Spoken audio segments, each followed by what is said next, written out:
नाम के दैत्य का वध किया।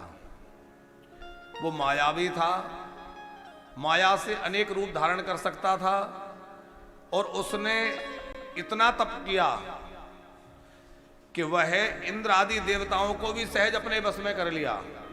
बड़ा पराक्रमी था, लेकिन फिर भी उसका पराभव हुआ। क्यों? देखो, यदि हमारे अंदर शक्ति है ना, कोई बल भगवान ने दिया है, चाहे धन का बल हो, चाहे पद का बल हो, चाहे विद्या का बल हो और चाहे शरीर का बल हो, उस बल का सदुपयोग होना चाहिए, दुरुपयोग ना हो। हमारा बल समाज के कल्याण के लिए हो, समाज के भक्षण के लिए ना हो, रक्षण के लिए हो। क्या कर रहा है वो? दूसरों को सता रहा है। सज्जन में और दुष्ट में यही भेद है। सज्जन के पास जब सामर्थ्य आता है तो वो लोगों की सेवा में लग जाता है, और दुष्टों के पास जब बल आता है तो वो लोगों को सताने में लग जाता है। अब कथा के दर्पण में अपने आप को भी देखते जाइए कि हमें जो पद मिला है, जो हमारे अंदर सामर्थ्य है, शक्ति है, हम उसका उपयोग लोगों को सहायता करने में करते हैं कि लोगों को सताने में करते हैं। कई लोगों को दूसरों को सताने में आनंद आता है, पर ध्यान रखना, ये सृष्टि ऐसी है कि जो बोएंगे वो 1 गुना 2 गुना होकर नहीं, आपको 100 गुना होकर मिलेगा, 1000 गुना होकर मिलेगा। हनुमान जी ने लंका दहन किया। राम जी ने पूछा, क्यों हनुमान जी आपने लंका जला दी? मैंने तो लंका जलाने का कहा ही नहीं था। हनुमान जी बोले, सरकार आपने कहा तो नहीं था, पर वो त्रिजटा स्वप्न सुना रही थी तो उसने कहा सपने उबानर लंका जारी, तो मुझे लगा कि शायद भगवान इसके माध्यम से प्रेरणा दे रहे हैं। लेकिन प्रभु, लंका मैंने नहीं जलाई। किसने जलाई? बोले, लंका जलाने में 5 लोगों का हाथ है। हमने पहले भी एक बार सुनाया ऐसा है। किसने लंका जलाई? बोले, पहली तो माता जानकी के संताप ने, उनका जो ब्रह है, ब्रह अग्नि, ब्रह रूपी अग्नि प्रकट हुई, उनका संताप ऐसा बड़ा कि उस संताप की अग्नि में लंका जल गई। दूसरा, विभीषण के जाप ने, राम नाम मणि दीप धर जी है देहरी द्वार, राम जी का नाम एक दीपक की तरह विभीषण ने जला रखा है, मानो उसी से सारी लंका जल गई। मां जानकी के संताप ने, विभीषण के जाप ने, और तीसरा जो बात हम यहां इसलिए लाए कि रावण के पाप ने। कैसे? बोले, रावण ने दूसरे के नगर गांव पुरों में आग लगाई थी, और जो दूसरे के नगरों में आग लगाता है भैया, दूसरे के घरों में आग लगाता है, एक दिन उसका घर तो जलना है। जो दिया है वो तो मिलेगा। जहां जहां धैनु देव दुज पावही, और नगर गांव पुर आग लगा वहीं। रावण ने दूसरे के घर जलाए थे, और जो दूसरे का घर जलाएगा उसका घर बच नहीं सकता, एक दिन उसका घर भी जलेगा। इसलिए भैया, दूसरे के घरों में आग लगाना बंद करें। अच्छा, आग भी कई तरह से लगाते हैं पंकज जी। एक तो वो आग लगाई जाती है दीपक जला करके, माचिस जला करके, और लोग कुछ ऐसी भी आग लगाते हैं कि धुआं तो नहीं दिखता लेकिन जल बहुत कुछ जाता है। लगाते हैं। अच्छे बसे बसाए घरों में लोग आग लगा देते हैं। अरे वो तुम्हारा ऐसा कह रहा था, वो तो तुम्हारे लिए ऐसा सोचता है, घरों में आग लगा। लेकिन ध्यान रखना, जो दूसरे के घरों में आग लगाएगा उसका घर भी सुरक्षित नहीं रह पाएगा। इसलिए भैया, दूसरे के घर जलाना बंद करो, तभी आपका घर सुरक्षित रहेगा, नहीं तो बाद में रोना पड़ेगा। और जीवन में जब दुख आता है ना, अच्छा, पड़ोसी के जीवन में दुख आए तो हम क्या कहते हैं? कर्मों का फल भोग रहा है। दूसरे के दुख में हमें लगता है कर्मों का फल भोग रहा है, जब हमारे ऊपर दुख आता है तो हमें यह नहीं लगता हम कर्मों का फल भोग रहे हैं। फिर कुंडली लेके घूमेंगे, ऐसा क्यों हो रहा है? कहीं राहु दोष, कहीं काल सर्प दोष, कहीं पितृ दोष, वो सारे दोष दिख जाएंगे, पर अपना दोष नहीं दिखेगा कि मेरा क्या दोष है जिस कारण मैं भोग रहा हूं। और सच बात यह है, काहो ना को सुख दुख कर दाता, काहो ना को सुख दुख कर दाता, निज क्रांत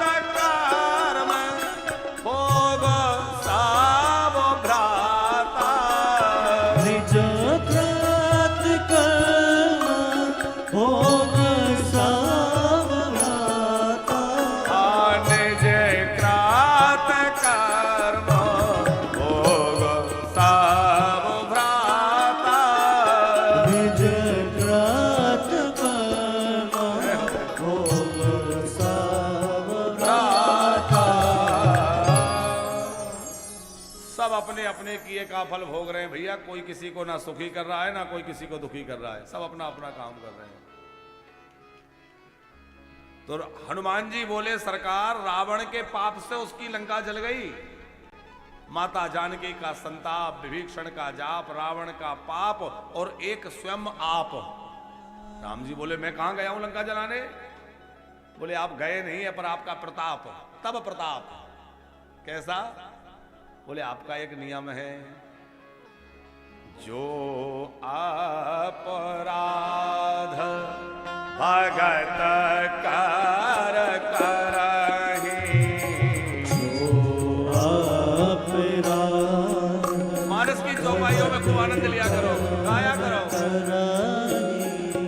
जो अपराध भगत कर करहि, जो अपराध भगत कर करहि, राम रोष पावक सो जनहि, राम रोष पावक सो जनहि। जो भगवान के भक्त का अपराध करता है वो भगवान के क्रोधाग्नि में जल के भस्म हो जाता है। और रावण ने आपकी परम भक्ता, आपका दिन रात नाम जपने वाली, आपकी प्राण वल्लभा विदेह राज नंदिनी, सुनैना प्राण प्यारी, जनक दुलारी श्री जानकी जी का अपराध किया है। वो कैसे बच सकता है? इसलिए उसका नगर जल गया। जानकी जी का संताप, विभीषण का जाप, रावण का पाप, एक स्वयं आप, और पांचवे बोले हमारे बाप। बोले आपके बाप? हनुमान जी किसके पुत्र हैं? हनुमान जी किसके पुत्र हैं? पवन तनय, पवन के पुत्र हैं। और जिस समय लंका दहन हुआ तो वहां लिखा है, हरि प्रेरित तही अवसर चले मरुत 49 प्रकार की हवा चलने लग गई। और मानो उस 49 प्रकार की हवा ने लंका को जला के भस्म कर दिया। अच्छा पंकज जी, जब लंका जल रही थी तो रावण के बस में सारे देवता, इंद्र से कहा जल्दी वर्षा करो, पानी बरसाओ। इंद्र ने तुरंत मेघों को आज्ञा दी, बरसो भाई, इसके हम बस में हैं, जो कहेगा वो करना पड़ेगा। ऐसी जोर की आंधी आई कि मेघ वर्षा करते हैं लंका पर, और आंधी के वेग से पानी जाके बरसता है 10 मील दूर। पानी पूरा इधर, अब वो मेघ उधर से बरसा, इधर से हवा आए, ऐसी हवा आंधी चली कि मेघ समझ ना पाए पानी कहां बरसाएं ताकि लंका में जाके गिरे। है? लंका जल करके स्वाहा हो गई। हम ये बात इसलिए कह रहे हैं भैया, जो दूसरे को दुख देगा उसको दुख भोगना पड़ेगा। महिषासुर के पास इतना सामर्थ्य, लेकिन उसने अपने सामर्थ्य का क्या उपयोग किया? चाहे महिषासुर हो, चाहे शुंभ निशुंभ हो, चाहे हिरण्याकश्यपु हिरण्याक्ष हो, चाहे रावण कुंभकर्ण हो, इन दुष्टों ने अपने सामर्थ्य का उपयोग क्या किया? दूसरों को सताने में।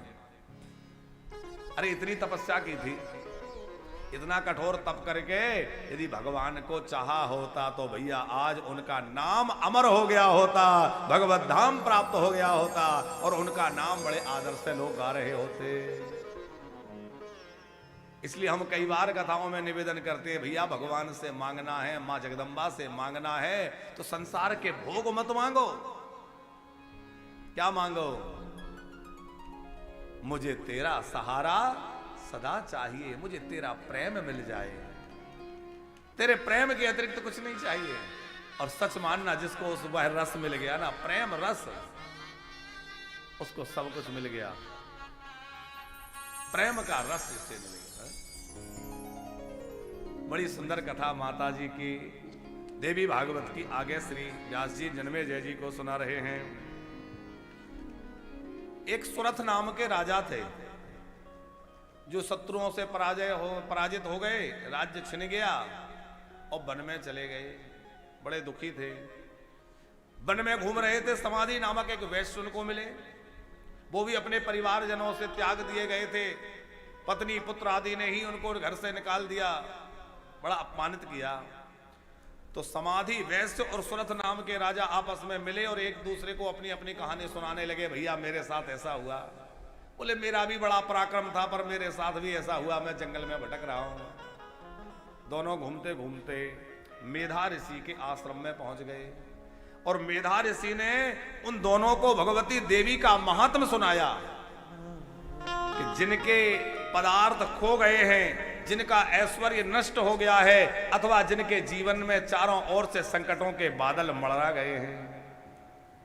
आपको लगता है कि संकट गहरा है, कोई रास्ता नजर नहीं आ रहा है, चारों ओर से संकट से घिर गए हैं, परेशान मत होना, मां पराम्बा का आश्रय ले लेना। भगवती आपको वैसे ही निकाल देंगी जैसे जंगल में सिंह होता है और भेड़िए किसी सिंह को घेर सकते हैं। सिंह की गर्जना से भेड़िए भाग जाते हैं, वैसे ही मां की गर्जना से सारे दुख भाग जाएंगे। आपको चिंता करने की आवश्यकता नहीं है। मां का महात्म जब सुनाया तो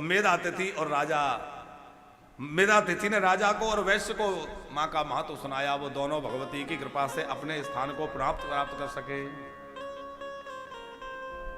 इंद्र के द्वारा वृत्रासुर का वध हुआ, जो कथा हम लोग भागवत में सुनते हैं। अच्छा, आप सबने सुनी है वृत्रासुर का वृतांत? कितने लोगों ने सुना है? सुना तो सबने है पर याद नहीं है?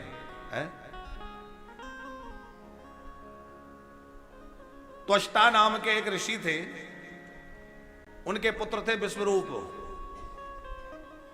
जब देवताओं के गुरुजी बृहस्पति जी उनसे नाराज हो गए, कथा लंबी हम बहुत संक्षिप्त करके सुना रहे हैं, तो गुरुजी नाराज हो गए तो लगा कि अब क्या करें, गुरुजी तो मिल नहीं रहे, गुरुजी नहीं रहेंगे तो शत्रु हमारे ऊपर आक्रमण कर देंगे, क्योंकि बिना गुरु के निर्देशन में राज्य नहीं चल सकता।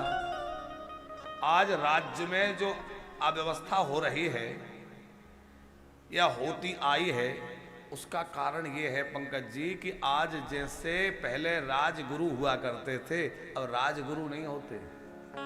और जब तक किसी राज्य को अनुशासित करने के लिए कोई राजगुरु ना हो, राजपुरोहित ना हो, तब तक व्यवस्थित नहीं हो सकता।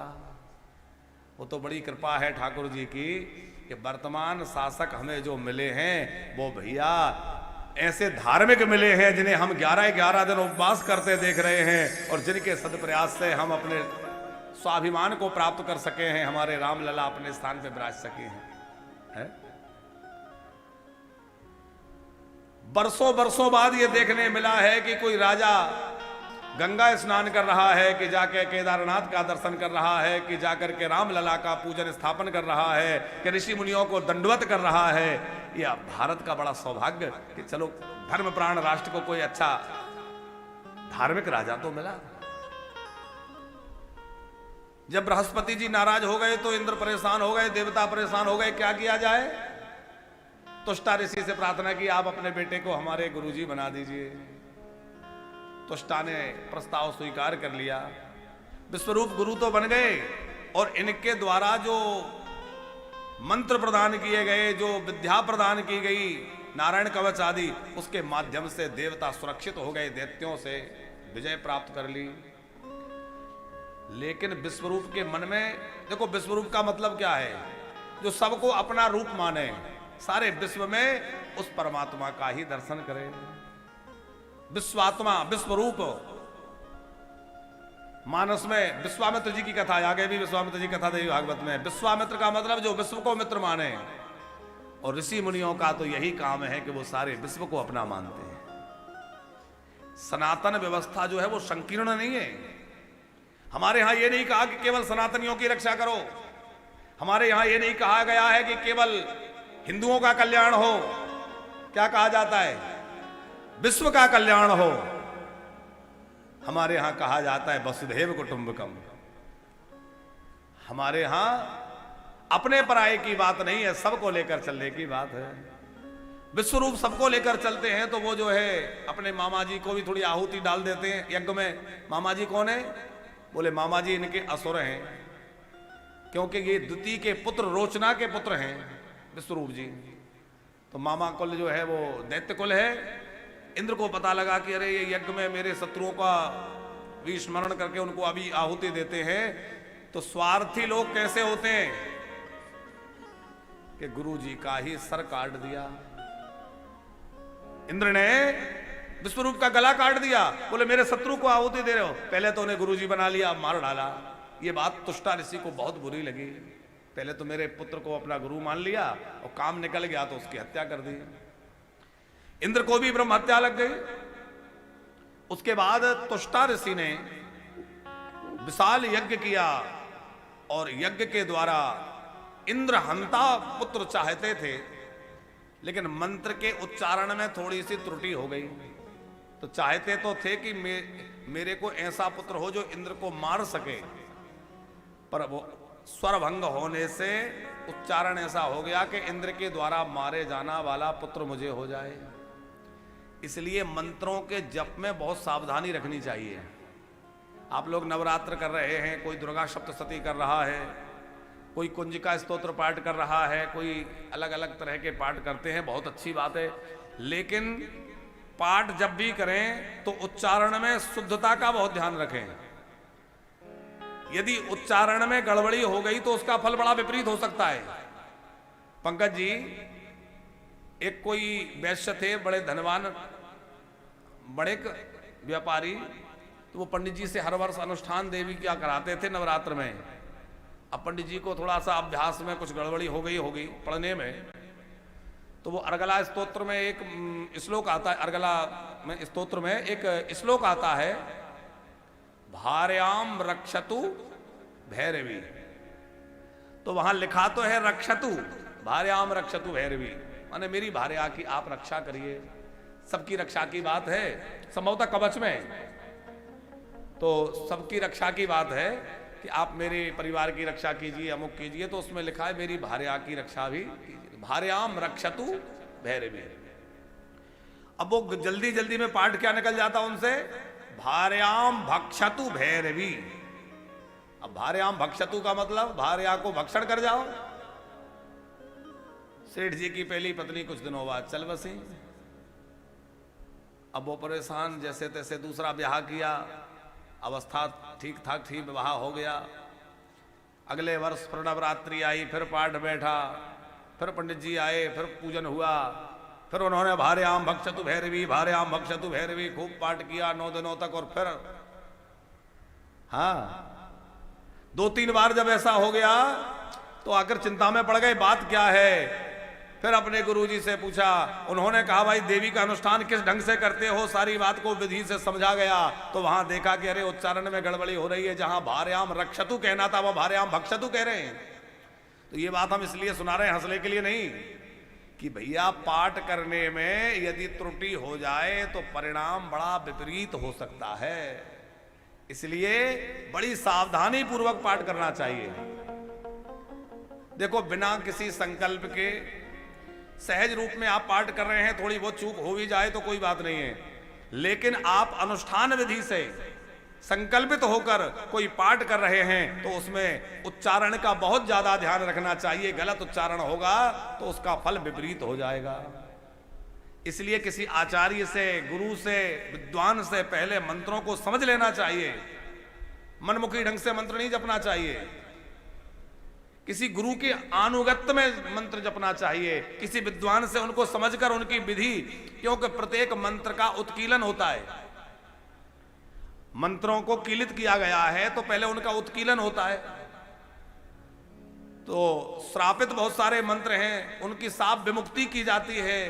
तो साप विमोचन है, उत्कीलन है, उनका जो विनियोग है, फिर उनके न्यास है। ये सब विधि का ठीक से पालन नहीं होगा तो पाठ करने का फल विपरीत हो सकता है। इसलिए न्यास, विनियोग, साप विमोचन, उत्कीलन आदि आदि क्रियाओं का सम्यक बोध होना अनिवार्य है। हाँ, घर में अपने कल्याण के लिए ऐसे ही पाठ कर रहे हैं तो आप अपने ढंग से पाठ करिए। यदि उसमें कोई चूक भी हो जाएगी तो माँ है, वो भावना समझती है। लेकिन आप यदि अनुष्ठान विधि से कर रहे हैं वहां शुद्धता का ध्यान रखना चाहिए। तुष्टा ऋषि तो अनुष्ठान करने बैठे थे, इंद्र हंता पुत्र चाहते थे, लेकिन इंद्र के द्वारा जिसका हनन हो ऐसा पुत्र उनको हुआ। नाम रखा गया उसका वृत्रासुर। चित्रकेतु नाम का राजा था और वही वृत्रासुर असुर के रूप में पार्वती के श्राप से असुर बना। बड़ा बलवान था, बड़ा पराक्रमी था, इंद्र पर आक्रमण किया, बड़ा भारी युद्ध इंद्र के साथ हुआ। भगवान के शरण में इंद्र गए। भगवान ने कहा कि किसी तपस्वी महात्मा की अस्थियों से वज्र बनाओ, इसमें ब्रह्म तेज है, तो ब्रह्म तेज का ही वज्र बने तो ही इसको मारा जा सकता है। तो ब्रह्म तेज के लिए वो अस्थियां कहां मिले जिससे वज्र बने, तो दधीची से प्रार्थना की। और धन्य है हमारा ये भारतवर्ष जहां ऐसे ऐसे महात्मा हुए जिन्होंने अपनी अस्थियां भी दान कर दी। अच्छा पंकज जी, मनु महाराज ने भगवान से कहा कि आप हमारे पुत्र बन के आइए, चाहूं तुम ही समान सुत कागे नहीं। तो आप लोगों ने कभी विचार किया कि मनु महाराज के पहले से 3 पुत्र हैं, पहले से 2 पुत्र 3 पुत्रियां हैं,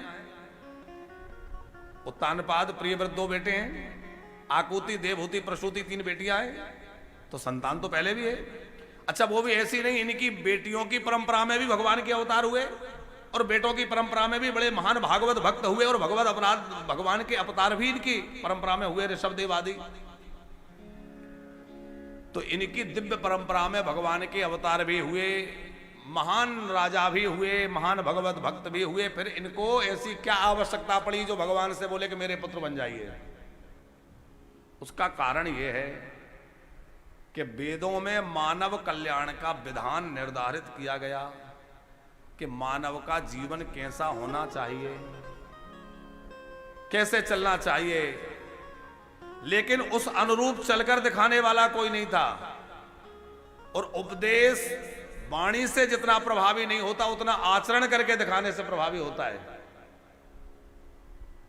मनु जी ने विचार किया कि मैंने वेदों के ही अर्थ को मनुस्मृति में लाकर स्थापित करके इसको निर्मित तो कर दिया, लेकिन इसको चलकर कौन दिखाएगा?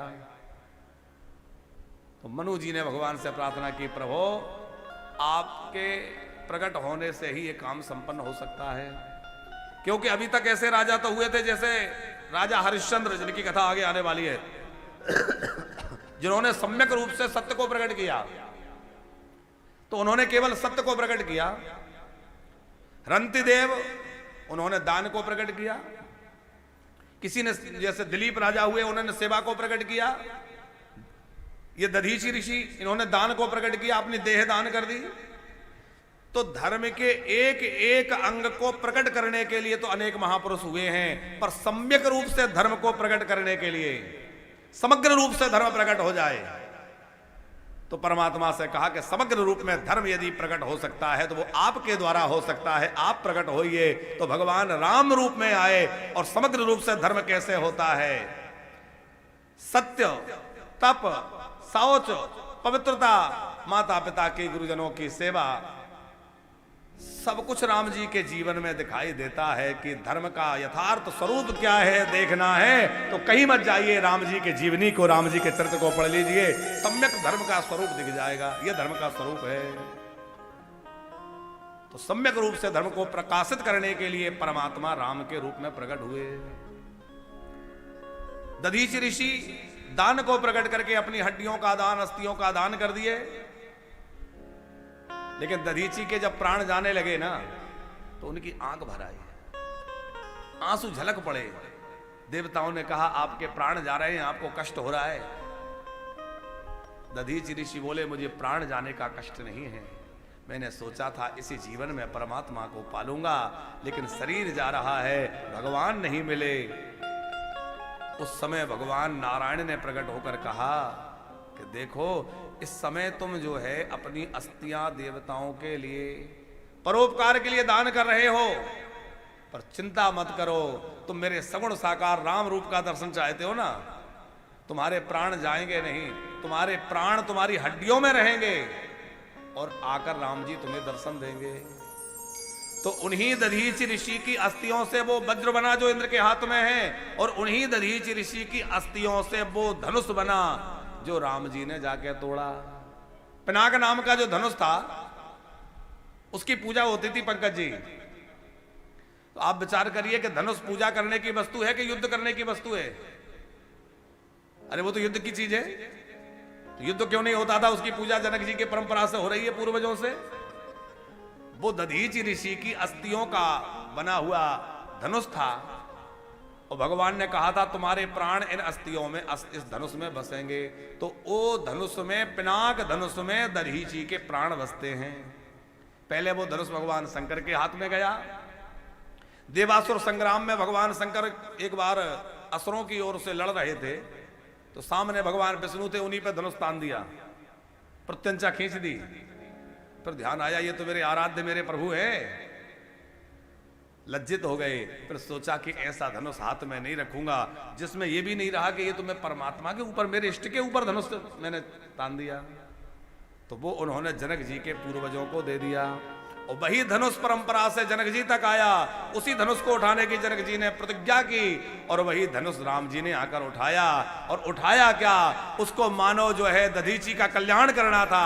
आकर दधीचि को दर्शन दिया, उनको स्नात किया और उन धनुष का भंजन करके राम जी ने दधीचि को मुक्त करके परम धाम को भेज दिया है। बोले भक्त वत्सल भगवान की जय। वृत्रासुर का जब वध हो गया वज्र के द्वारा, तो इंद्र को ब्रह्म हत्या लग गई। इंद्र वहां से भागे और ब्रह्म हत्या से बचने के लिए जहां तहां भागने लगे। सब देवताओं ने, बृहस्पति जी ने विचार किया कि यदि कोई राजा ना हो तो राज्य में अराजकता फैल जाती है।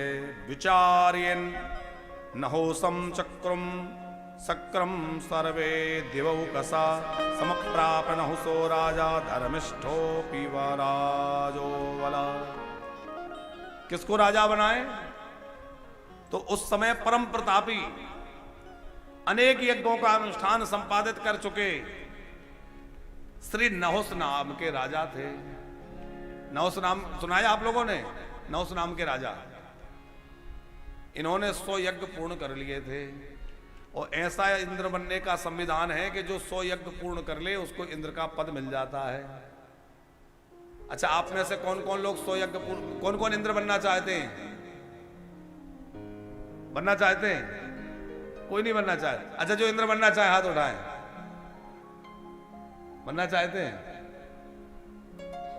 अच्छा, स्वर्ग सब देखना चाहते हैं लेकिन स्वर्गवासी कोई नहीं होना चाहता है? इंद्र बनना हो तो 100 यज्ञ करना पड़ते हैं। और 100 यज्ञ भैया, वैसे यज्ञ तो हमने कहा था मुश्किल है आज के समय में, लेकिन 100 यज्ञ करना आपके लिए सरल है। कैसे? बोले जप यज्ञ करिए, राम नाम से बड़ा कोई यज्ञ नहीं है। राम नाम का आश्रय ले लीजिए और जप करना आरंभ कर दीजिए। इंद्र जैसे भी आपकी आराधना में लग जाएंगे। आपको वह गति प्राप्त होगी जिसकी इंद्र भी वंदना करते हैं, प्रार्थना करते हैं हमें मिल जाए। राम नाम से बड़ा कोई यज्ञ नहीं है, जप यज्ञ है। राजा नहुस ने 100 यज्ञ किए तो कहा कि इन्हीं को इंद्र बना दो। हमारे जो असली इंद्र हैं वो तो ब्रह्म हत्या के भय से भाग गए। अब इंद्र का पद रिक्त हो गया, खाली हो गया। तो उस खाली इंद्र के पद पर नहुस को राजा बना के बिठा दिया गया। लेकिन पद का मद कितना भयंकर होता है। हमारे बाबा जी कह रहे हैं कि नहीं को आस जन मां जग माही, नहीं को आस जन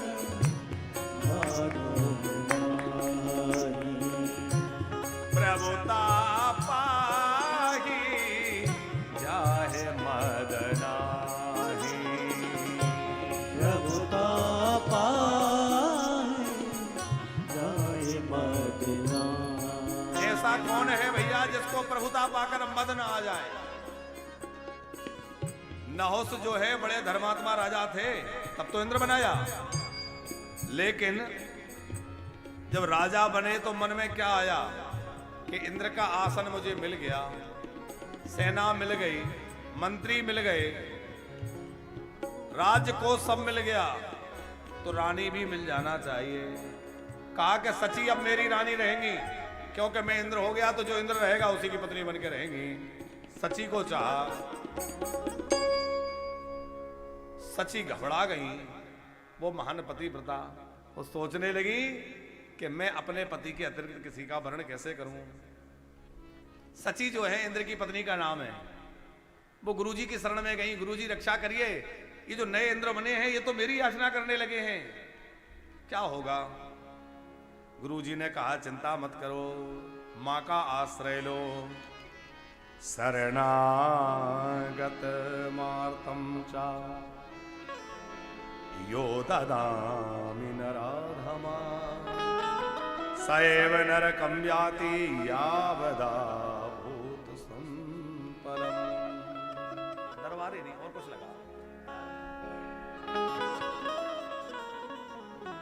सची से कहा कि मां भगवती की आराधना करो। बृहस्पति जी ने, वह पराम्बा सबके सत्य की रक्षा करने वाले हैं, सतियों के सतत्व की रक्षा करने वाले हैं। आरती में हम लोग गाते हैं ना, सतियों के सत की रक्षा, ऐसा कुछ गाते हैं ना, सतियों के सत को सवारती। तो वो सतियों के सत को संवारने वाली है मां, तो सतियों के सत को संवारने वाली है, मेरी रक्षा कर, ऐसी प्रार्थना करना बृहस्पति जी ने कहा। उधर देवता भगवान की शरण में गए। देवताओं ने नारायण से प्रार्थना की, प्रभु हमारे जो असली इंद्र हैं वो भागे हुए हैं, इंद्र की ब्रह्म हत्या से रक्षा कीजिए। तो ब्रह्म हत्या को भगवान ने युक्ति बतलाई, अलग अलग हिस्सों में बांट दो, 4 जगह बांट दो, ब्रह्म हत्या से इंद्र मुक्त हो जाएंगे। ब्रह्म हत्या को कहां कहां बांटा गया? बोले पहला तो वृक्षों में गोंद के रूप में, दूसरा नदियों में फैन के रूप में, तीसरा पर्वतों में ऊसर के रूप में, और चौथा स्त्रियों के रज में। स्त्रियों को जो मासिक धर्म होता है रजो दोष, उसमें इसीलिए उनकी अपवित्रता कही गई है। आजकल तो इस पर बड़ी चर्चा हो रही है और लोग नई नई व्याख्याएं कर रहे हैं। लेकिन हम कहें भैया वेद पुराणों को मत बदलिए, आप अपने लिए जो करना है करिए, लेकिन समाज के लिए तो भ्रमित मत करिए। जो हमारी शास्त्र परंपरा है उसका ठीक तरह से निर्वहन हो। यदि शास्त्र परंपरा मिटेगी तो बहुत कुछ नष्ट हो जाएगा। अच्छा एक बात बतलाइए, सबको छुट्टी मिलती है तो माताओं को भी मिलना चाहिए कि नहीं? तो ये एक तरह की व्यवस्था बनाई है कि माताओं को छुट्टी मिले, वो भी विश्राम करें, उनसे कोई कामकाज न कराया जाए, उन्हें आराम मिल सके, इसलिए भी ये व्यवस्था है। और इंद्र की ब्रह्म हत्या का अंश स्त्रियों में आ जाता है, इसलिए कहा जाता है कि वो वस्तुओं को स्पर्श न करें, पूजा आदि में न जाएं। तो ये व्यवस्था ऋषियों ने बनाई है। ये कोई अंधविश्वास की बात नहीं है, ये वैज्ञानिक है कि यदि स्त्रियां उस समय में वस्तुओं को छुएं तो उनमें बैक्टीरिया आ जाते हैं। 4 स्थानों में ब्रह्म हत्या को बांटा गया। उसके बाद देवताओं ने मां भगवती का स्मरण किया। सची द्वारा मां भगवती की आराधना की गई। सची ने जो है भोगों का त्याग कर दिया, तपस्विनी का रूप बना लिया और एकांत में जाकर भगवती की आराधना करने लगी। भगवती के सामने प्रार्थना करने लगी। त्वयान्य भोग संभारा तापसी वेश धारणी चकार पूजनम देव्या प्रियम दर्शन लालसा। देवी प्रसन्न हो गई, वर मांगो वर मांगो। सची बोली मुझे अपने पति की पुनः प्राप्ति हो जाए और नहुस के भय से मैं मुक्त हो जाऊं, ऐसी कृपा करिए। देवी ने अपनी सेविका के साथ सची को इंद्र के पास भेजा। इंद्र उस समय मान सरोवर में छुपे हुए थे, एक कमल की नाल में जाकर छुपे हुए थे। सची इंद्र के पास पहुंची, ब्रह्म हत्या से वो मुक्त हो चुके थे। दोनों मिले, दोनों में बातचीत हुई कि ऐसा ऐसा हो चुका है, अब क्या किया जाए। तो इंद्र ने एक युक्ति बतलाई,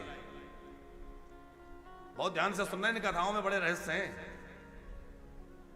इंद्र ने कहा कि तुम कहना नहुस से कि आप सम्राट बन गए हैं, राजा बन गए हैं, तो मैं ठीक है आपका वर्ण करती हूं, लेकिन आप जब मेरे पास आए तो किसी ऐसे वाहन में बैठ करके आए जिसमें आज तक दुनिया का कोई व्यक्ति ना बैठा हो।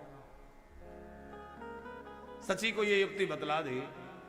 सची आई, नहुस को समाचार भेजा। नहुस ने विचार किया ऐसा कौन सा वाहन है जिसमें कोई ना बैठा हो।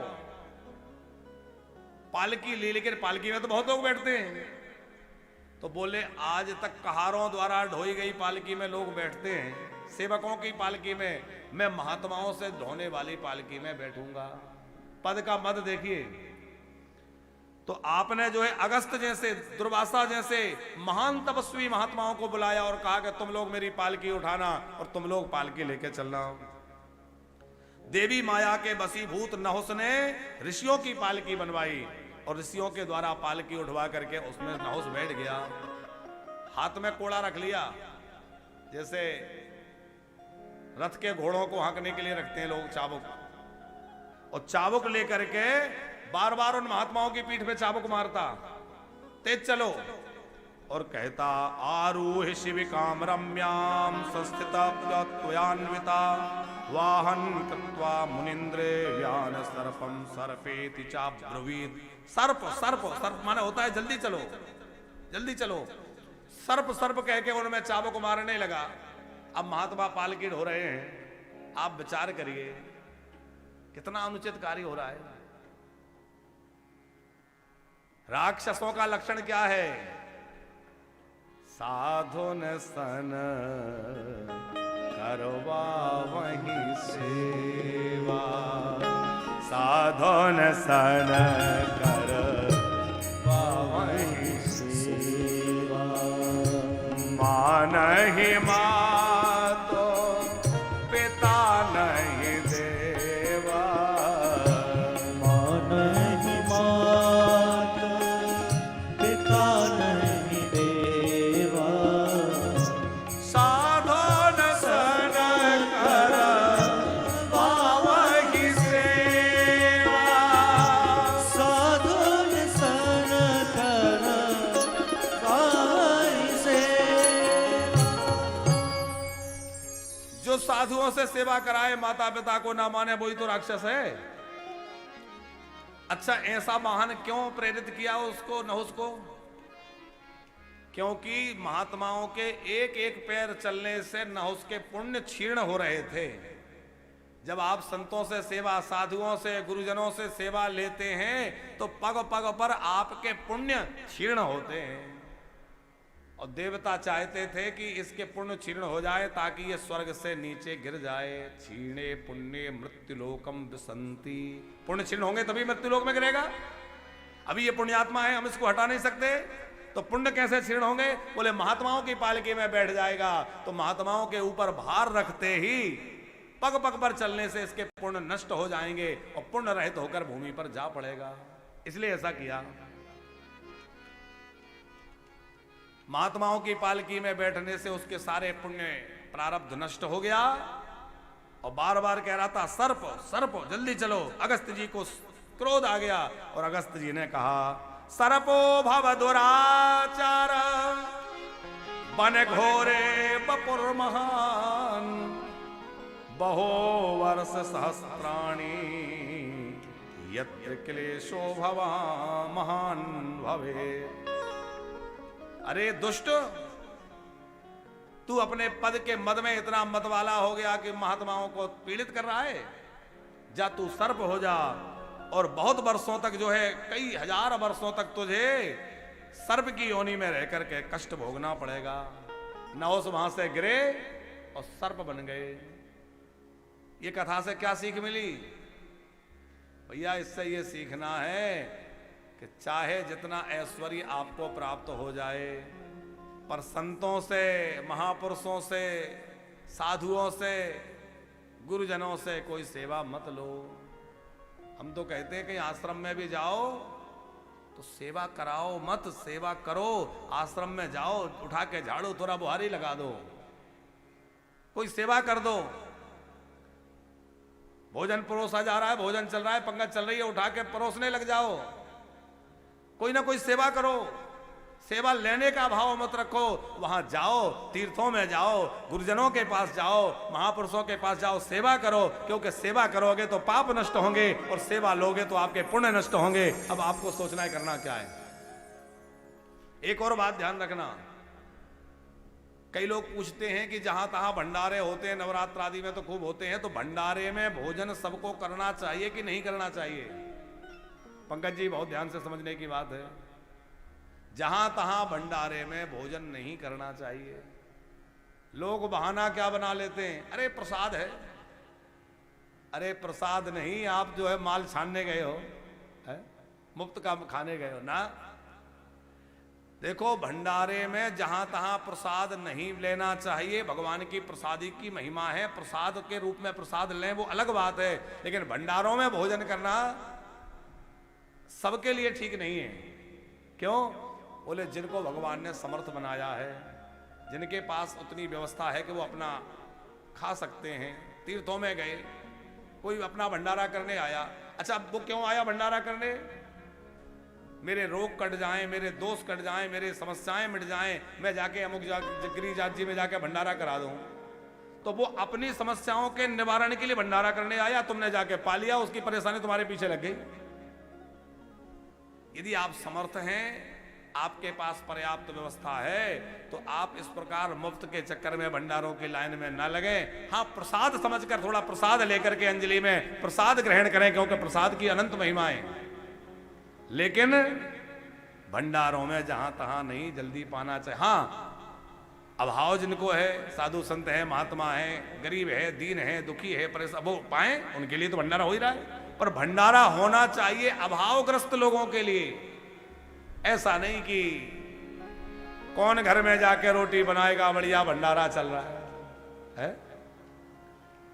और तीर्थों में तो विशेष बचना चाहिए, हो सके तो अपनी ओर से कुछ दें, पर ऐसा नहीं कि खा के आ जाएं। तो संतों के द्वारा सेवा लेने से न उसके पुण्य नष्ट हो गए, वो नीचे गिर गया। वास्तविक जो इंद्र हैं वो अपने आसन पर आ गए, उनको फिर से अभिषिक्त कर दिया गया। और जो पहले के इंद्र थे, वही पुरंदर नाम के जो इंद्र थे, उनको पुनः अपने स्थान पर प्रतिष्ठित कर दिया गया। बोलिए भक्तवत्सल भगवान की। ठाकुर जी का स्मरण करते हुए कि मन मोहन हो, मन मोहन तुझे रिझाओ हो, तो है नित नए लाड़ लड़ाओ, बसा के तो है नैनन में, बसा के तुझे नैनन में, बसा के नैनन में। हे प्यारे, छुपा के तुझे नैनन में। मन मोहन तुझे रिझाओ, तो है नित नए लाड़ लड़ाओ, बसा के तुझे नैनन में, छुपा के तुझे नैनन में, बसा के नैनन में, छुपा के तुझे नैनन में।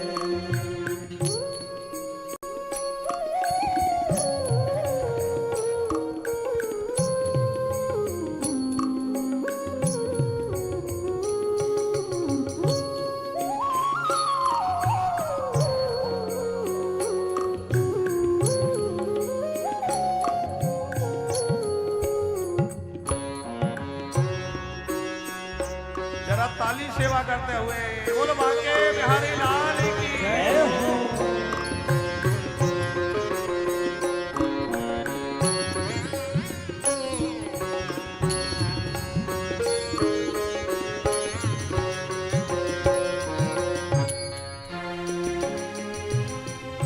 गीता बन जाओ तेरी बांसुरी के स्वर का,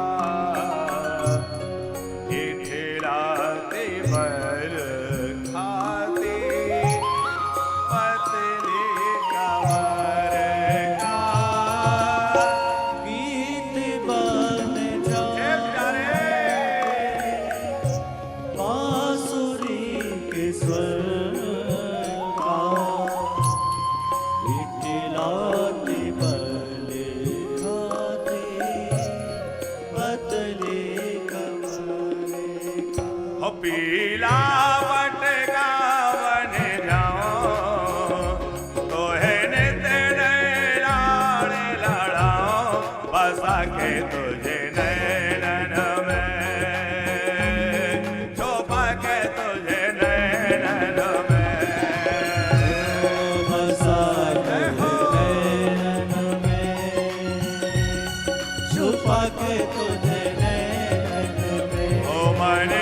पल पल देखा करो चरण तिहारे।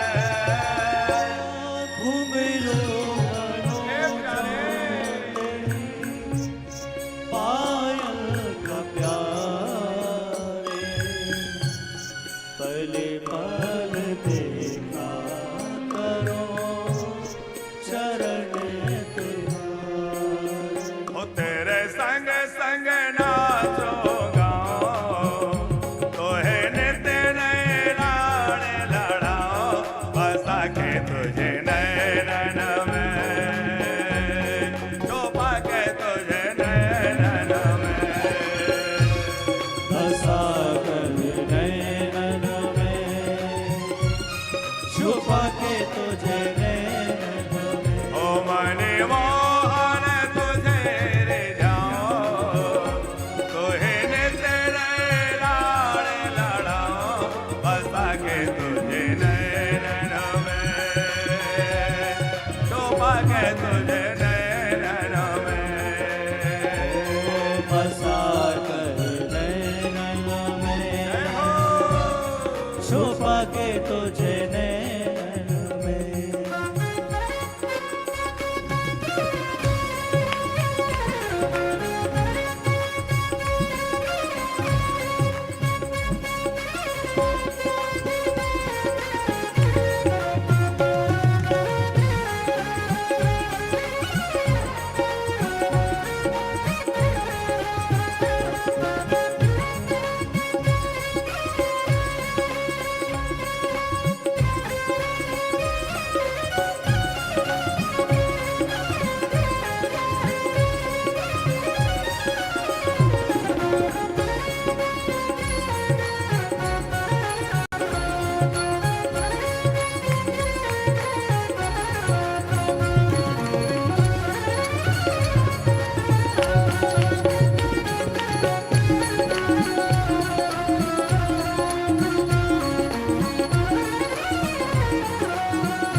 राधिका किशोरी संग रावण तुम्हारा, मुझको दिखा दो कभी ऐसा नजारा। राधिका किशोरी संग रमण तुम्हारा, मुझको दिखा दो कभी ऐसा नजारा। ओ फिर चाहे मैं मर जाऊं, तो है नित्य नए लाड़ लड़ाओ, बसा के तुझे नैनन में, शोभा के तुझे नैनन में। बसा कर नैनन हे में, प्यारे छुपा के तुझे नैनन में। ओ मने मोहन तुझे रे जाओ, तो है नित्य नए लाड़ लड़ाओ, बसा के तुझे नैनन में, शोभा के तुझे नैनन में। बसा कर नैनन में, छुपा के तुझे नैनन में। ओ बसा के तुझे नैनन में, शोभा के तुझे नैनन में। बसा कर नैनन में, छुपा के तुझे नैनन में। जय जय राधा रमण प्यारो राधा रमण, ओ जय जय राधा रमण प्यारो राधा रमण। ओ जय जय राधा रमण प्यारो राधा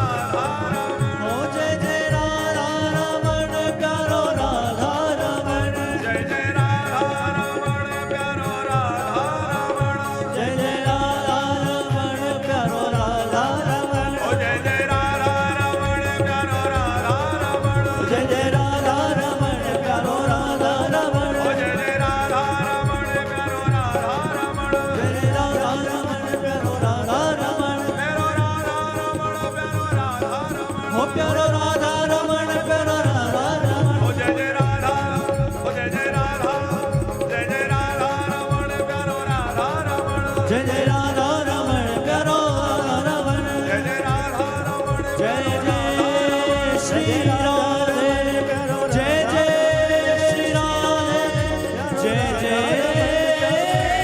श्री राधे कि मन मोहन तुझे रिझाऊं, मन मोहन तुझे रिझाऊं बसा के तुझे नयनन में, छुपा के तुझे नयनन में। बोल वृंदावन बिहारी लाल की जय हो। बहुत सुंदर कथा भगवान वेद व्यास जी जन्मे जय जी को सुना रहे हैं। किस प्रकार राजा नहुस इंद्रपद की प्राप्ति किए और अभिमान आने से इंद्रपद से च्युत होकर के पुनः भूतल पर आ पड़े, वो प्रसंग सुनाया है। एक और राजा स्वर्ग गए सशरीर और वहां से टपके, उनकी कथा सुनिए। कौन? राजा नहुस ये हो गए, आगे त्रिशंकु नाम के राजा हैं, सशरीर स्वर्ग गए। आगे उनकी वृत्तांत श्री व्यास जी सुना रहे हैं। जन्मे जय जी ने पूछा कि आप सूर्यवंश और चंद्रवंश का वर्णन सुनाइए। सूर्यवंश में कौन कौन से राजा भये? स्वामिन सूर्यान वयाम नाम चा राज्ञाम वंशस्य विस्तरम तथा सोमान वया नाम चा श्रोतु कामोस्ति सर्वथा। भगवान वेद व्यास सुना रहे हैं। हे जन्मेजय उत्तरानंदन, भगवान विष्णु जी के नाभि कमल से ब्रह्मा जी हुए और ब्रह्मा जी से मरीचि ऋषि हुए। ब्रह्मा जी ने देवी की आराधना की जिससे उनको 7 मानस पुत्र हुए। व्यास जी कह रहे हैं देवी आराधना के प्रभाव से, महाशक्ति की अनुकंपा से ब्रह्मा जी को 7 मानस पुत्र। भागवत जी में 10 मानस पुत्र की चर्चा है, यहाँ 7 मानस पुत्र की चर्चा है, क्योंकि ये सारस्वत कल्प की कथा है। मरीचि, अंगिरा, अत्रि, वशिष्ठ, पुलह, क्रतु और पुलह, इस प्रकार जो है 7 पुत्र इनको हुए। पुलह और पुलहस्त ये 2 हैं, तो 7 हुए। सप्तैते मानसा पुत्रा। ब्रह्मा जी के मन से नारद जी हुए, दाहिने चरण के अंगूठे से दक्ष हुए, बाहों मध्य से भृगु हुए, सनकादि बाएं हाथ से हुए। इस प्रकार से ब्रह्मा जी ने बहुत सारी सृष्टि की। जो ब्रह्मा जी के अंगूठे से दक्ष उत्पन्न हुए, उनका विवाह हुआ वीरणी नाम की देवी से, जिनका एक नाम अस्कनी भी था। अस्कनी और वीरणी, क्योंकि इन्हीं की भगवती जगदम्बा प्रकट हुई है पुत्री रूप में, सती रूप में। ब्रह्मा जी ने दक्ष को सृष्टि की आज्ञा दी कि सृष्टि का विस्तार में सहयोग करो। तो दक्ष महाराज ने प्रजोत्पत्ति की कामना करते हुए भगवती का स्मरण किया और इनके यहां भगवती की कृपा से 5000 पुत्र हुए।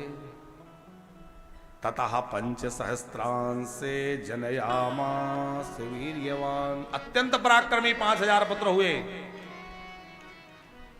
दक्ष ने कहा कि आप जाकर के पहले तप करो, अपने आप को बलशाली बनाओ और फिर जो है प्रजा के पालन करो।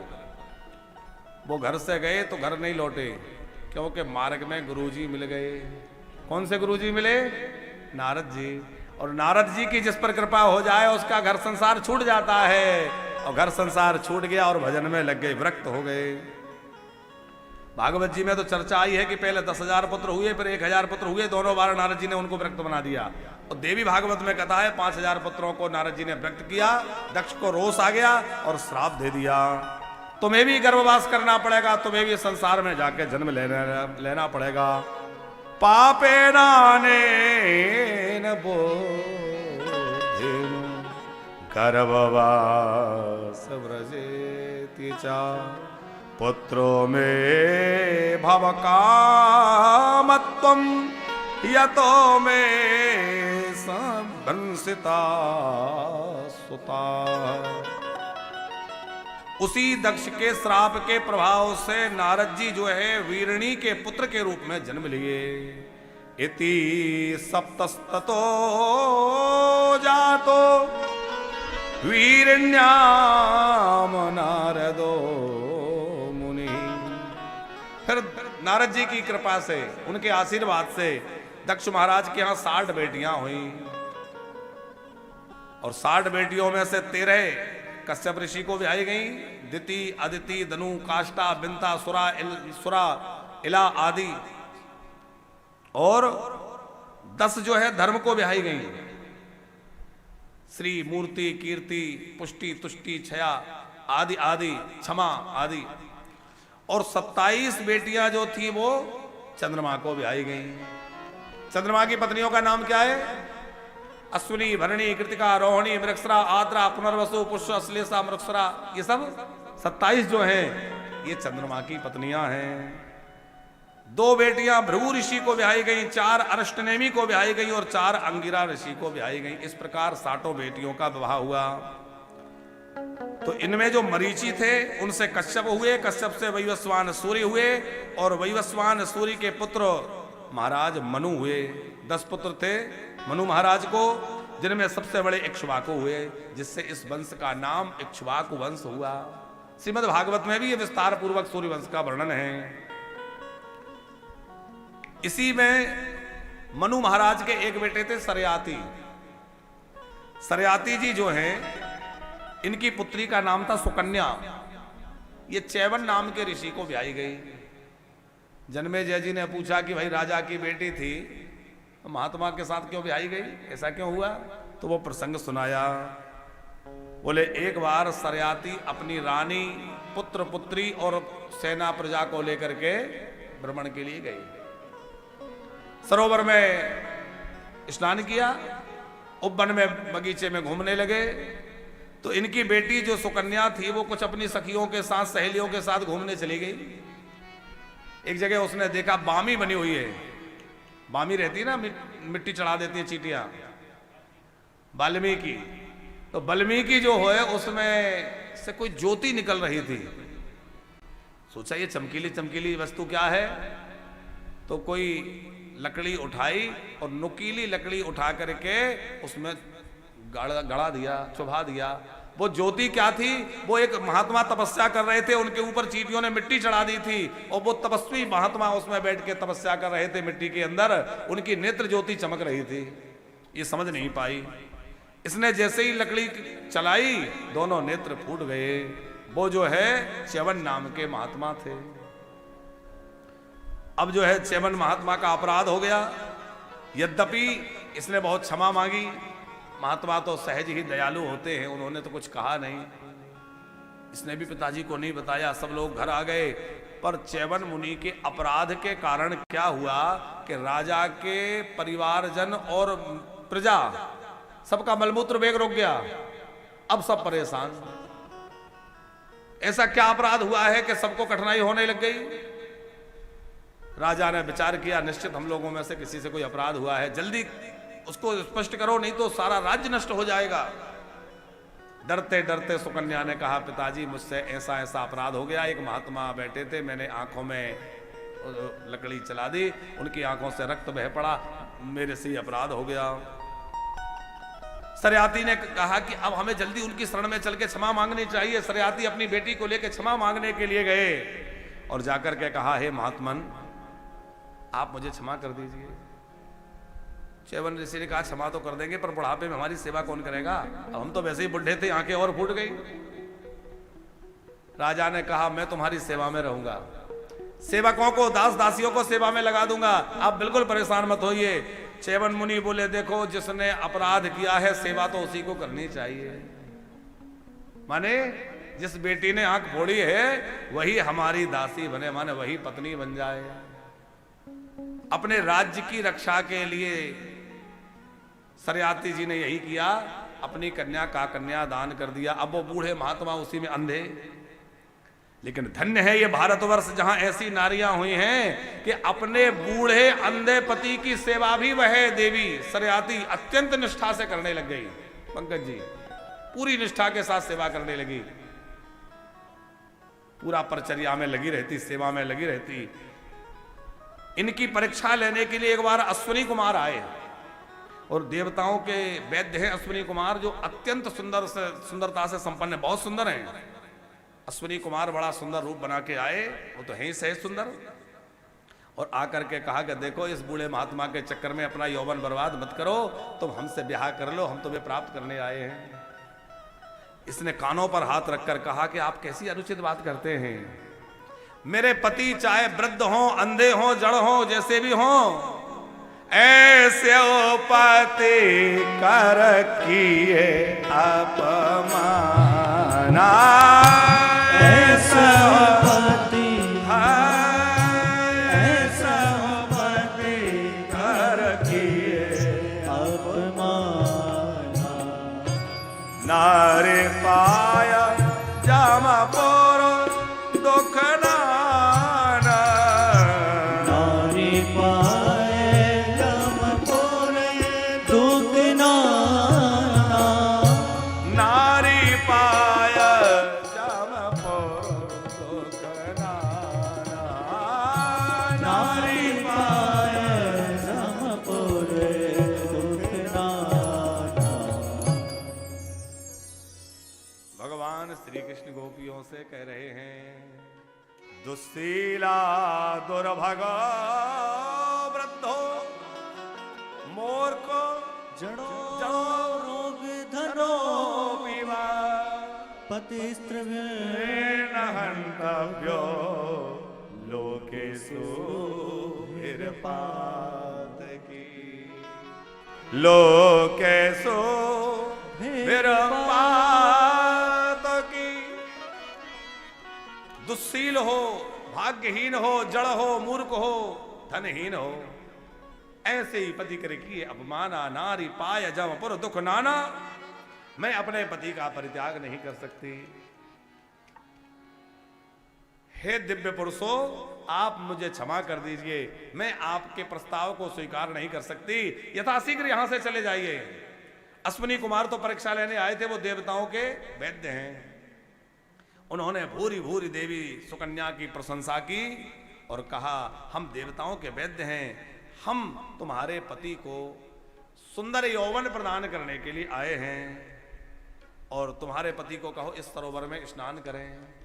अश्विनी कुमार अपने साथ हाथ पकड़ करके चैवन मुनि को उस सरोवर में ले गए, और सरोवर में जैसे ही गोता लगाया, और उसके सतत्व की महिमा देखो कि जैसे ही गोता लगा करके निकले तो परम यौवन संपन्न एकदम नव यौवन को प्राप्त करके अत्यंत सौंदर्यता से भर के महात्मा उसमें से सुंदर राजकुमार के रूप में निकल पड़े। अब तो उनकी आंखें भी आ गई, स्वरूप भी नया हो गया, सुंदरता भी, सौंदर्य भी प्राप्त हो गया। देख करके सुकन्या ने उनको बार बार प्रणाम किया। चैवन ऋषि ने कहा, अब अश्विनी कुमारों को हम जो है सोमरस पान कराएंगे। यज्ञ में सोमरस पिलाया जाता है देवताओं को, तो कहा कि अभी तक आप सोमरस के अधिकारी नहीं थे, तुमने मुझे यौवन प्रदान किया है, मुझे आंखें प्रदान की है, अब मैं तुम्हें अपने प्रयत्न से यज्ञों में सोमरस प्रदान करूंगा। पंकज जी, ये बात थोड़ी समझने जैसी है कि सोमरस क्या है। लोग समझते हैं सोमरस माने जो आजकल लोग रस पी रहे हैं वही है, और लोग सोचते हैं कि जब देवता भी पीते थे तो हम लोग क्यों ना पिए, ऐसी भी लोग दुहाई देते हैं। पर भैया सोमरस क्या है और ये रस क्या है जरा समझ लेना। सोमरस जो है इसका नाम चंद्रमा के नाम पर पड़ा है। एक लता होती है जिसका नाम होता है सोमलता, वो चंद्रमा की कलाओं के अनुसार बढ़ती है, बड़ी दिव्य लता होती है, कभी कुमलाती नहीं है, अद्भुत लता होती है, चंद्रमा की कलाओं के साथ विकसित होती है और बड़ी दुर्लभ होती है, सब जगह मिलती नहीं है। उस लता के द्वारा जो रस उत्पन्न होता है वो बड़ी कठिनाई से रस निकाला जाता है। उस रस में विविध यज्ञीय औषधियों के रस को समाविष्ट करके, मंत्रों से अभिमंत्रित करके और एक रस तैयार किया जाता है, एक पेय तैयार किया जाता है जिसका नाम है सोमरस। वो अत्यंत पवित्र होता है, बड़ा श्रेष्ठ होता है। उसके पीने से व्यक्ति के अंदर तेज आता है, बल आता है, विद्या उसकी बढ़ती है, उसकी मेधा प्रखर होती है। यद्यपि उसको हर किसी को पीने का अधिकार नहीं है। देवता उसका पान करते हैं यज्ञ के समय।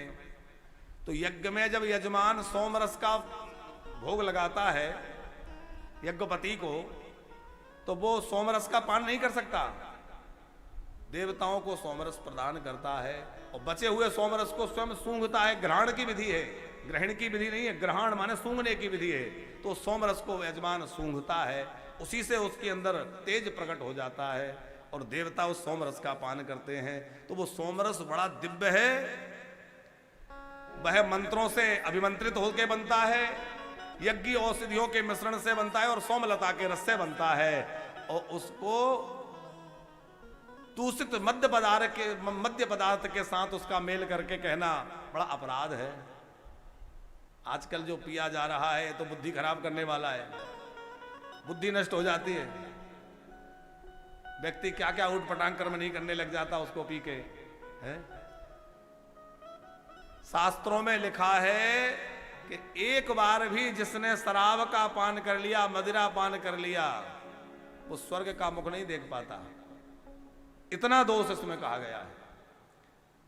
लेकिन भैया अबलो नसानी अब ना नशे है। यदि किसी से भूल हुई भी है तो जो हुआ सो हुआ, पर आगे नहीं होना चाहिए, क्योंकि इसको पीने के बाद व्यक्ति सब कामों में प्रवृत्त हो जाता है। वो चोरी भी करेगा, वो झूठ भी बोलेगा, वो अभक्ष भक्षण भी करेगा, वो व्यभिचार भी करेगा। जो शराब पी लेगा वो तमाम तरह के पापों में लिप्त होने लग जाएगा। धीरे धीरे धीरे धीरे उससे सारे पाप उसके पास आ जाएंगे।